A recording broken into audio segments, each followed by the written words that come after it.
Hindi po ako nagsisisi na ibinoto ko si Pangulong Bongbong Marcos. Ang totoo nun, ako po'y nagagalak. Natutuwa na siya ang ibinoto ko. Lalo na kapag siya po ay nagtatalumpati sa ibang bansa. Nagtatalumpati sa mga leader ng iba't ibang mga bansa.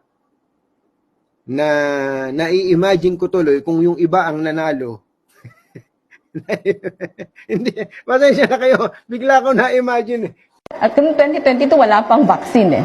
In 2022, wala pang vaccine. Halimbawa, mawala ng kuryente, saan kukuha ng tubig yung mga tao? Halimbawa, mag-iba, ito, saan yung dadaan yung mga barko? Sobrang hirap po talaga dahil ang lakas ng electric current. Yung 40 times 4, di 1,600, bigas pa lang yun.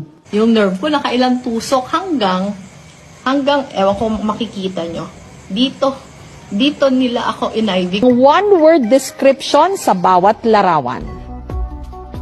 Seat of power, American flag, Chinese flag. Wala ka talagang alam.